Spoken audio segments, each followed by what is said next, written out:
салому дуруди моро бипазиред бинандагони ҳамешагии барномаҳои Коментшо.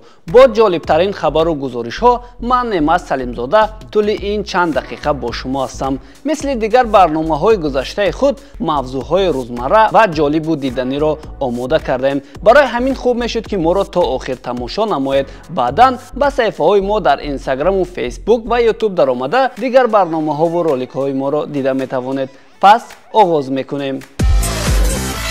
рости дар ин мавзӯъ ҳарчанд гапи бисёр доштем, аммо чандон майли суҳбат карданро надоштем.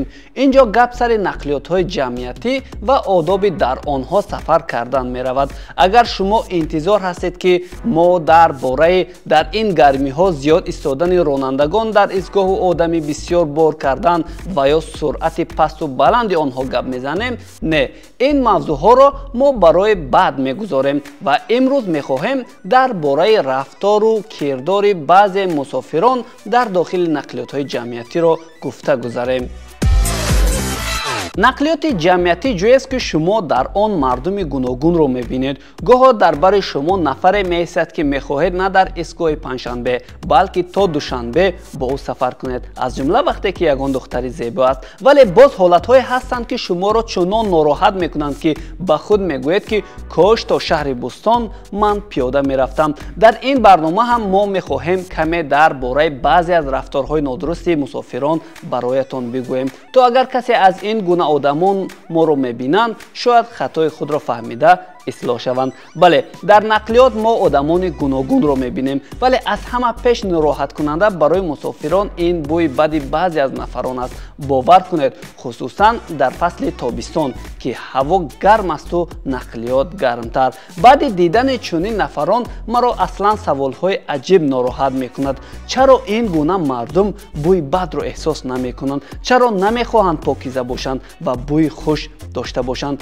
ин дуруст аст ки аксар вақт баъзе мардон чунин бӯйро доранд, вале мутаассифона мо шоҳиди ин ҳолат аз тарафи баъзе аз занҳо низ гаштаем. тӯҳфаҳо барои 23 феврал дар шакли маҷмӯъаҳои шустушӯӣ, риштарошӣ ва ба ҳамин монанд ба назарам маъно доранд, вале дар ин рӯз мардҳо доду вой мегӯянд ки занҳо ба мо собуну шампун нагиред, чун мо дорем. ман акнун мефаҳмам ки чаро занҳо барои рӯзи мабодо гуфта ба мо ин гуна тӯҳфаҳоро ҳадия менамоянд. аз тарафи дигар инсонҳоро фаҳмидан мумкин. масалан, шояд ӯ дар ҷое кори физикӣ мекунаду имкони ҳамом кардан нест, лекин ин мушкили танҳо тӯст, на дигар мусофирон. агар шумо имкони ҳамом карданро надошта бошед, лутфан ба истилоҳ дезодорантҳоро барои худ бигиреду истифода баред. онҳо воқеан барои мубориза бо арақи бад кӯмак мекунанд. дар барномаҳои оянда мо мехоҳем оид ба истифодаи атрҳо дар фасли тобистон гуфта бошем,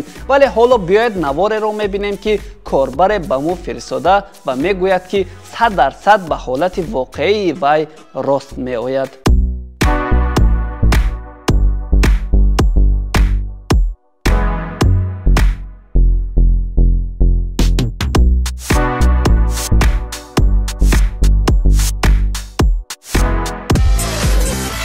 масъалаи дигар ин нишастан бо ҷуздонҳои калон ё лоақал рюкзакҳо мебошад.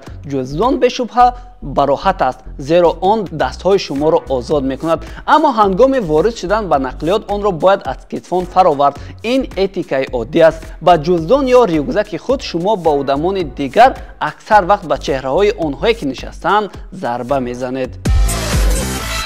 эҳтимол бисёре аз духтарон ба мӯйҳои дароз боварӣ доранд ки қудрати пурасрор дорад. аз ин рӯ онҳоро намебофанд ё қайчӣ намезананд. албатта, намуди кушодаи мӯйҳои духтарон ба ман бисёр писанд аст, аммо на дар дохили нақлиёти ҷамъиятӣ. бисёр нороҳат мешавем вақте ки шамол аз тирезаҳои кушодаи нақлиёт медарояду мӯйҳои духтаронро ба рӯи ҳар касе ки ба дарозии мӯй истодаанд алвонҷ медиҳад. баъзеҳо дӯст медоранд ки дар нақлиёти ҷамъиятӣ китоб ё ягон маводҳоеро мутолиа кунанд, вале гоҳо ҳолате мешавад ки ту китоби достонҳои шоҳномаро кушодаеву дар гӯшу хаёли ту қиссаи шавҳаркунии духтари холаи турсуной ё ҷанги як ба яки кадом нафаре омада истодааст, зеро дар дохили нақлиёт кадом зане ё марде ё кадом ҷавоне воҳима карда бо овози баланд бо телефон ҳамин мавзӯъҳоро баррасӣ дорад. дӯстон, дар нақлиёти ҷамъиятӣ бо телефон суҳбат кардан чӣ аз нигоҳи ҳуқуқӣ ва чӣ ахлоқӣ дуруст нест, чунки ба дигарон халал мерасонед. агар ба шумо занг заданд, бигӯед ки ҳоло суҳбат кардан наметавонед, зеро шумо дар роҳ ҳастед. хоҳиш кунед ки баъд аз фаромадан бо ӯ дар тамос мешавед. дар нақлиёти ҷамъиятӣ гоҳо мо шоҳиди баъзе аз беэҳтиромиҳо нисбати калонсолон мегардем, зеро мебинем ки занону мардони калонсол ё кӯдаки ёштор ба нақлиёт ворид мешаванд, вале ҷавонон дар гӯшмонак ё наушник монда ҳушашон ба телефон банд аст, ё ҳастанд ҷавонону ҷавонмардоне ки якравона дар ҷои худ менишинанду ба аз худ калонсолтар ҷой намедиҳанд. ин тааҷҷубовар аст вақте ки бачаҳои варзишии пурқувват ва ба назар қавӣ бо чеҳраи рост менишинанду гӯё чизеро намебинанд. аҷоиби кор дар он аст ки дар ин гуна ҳолатҳо дар вуҷуди онҳо муборизаи байни некӣ ва бадӣ пайдо мешавад. некӣ мегӯяд ки ба занҳо роҳ додан лозим аст, бадӣ мегӯяд ки роҳи ту дуруст аст, нишин то хаста нашавӣ. албатта дар аксар маврид қувваи некӣ пирӯз мешавад дар байни ҷавонон, аммо дар баъзе аз ҳолатҳо бадӣ ҳам ғолиб меояд.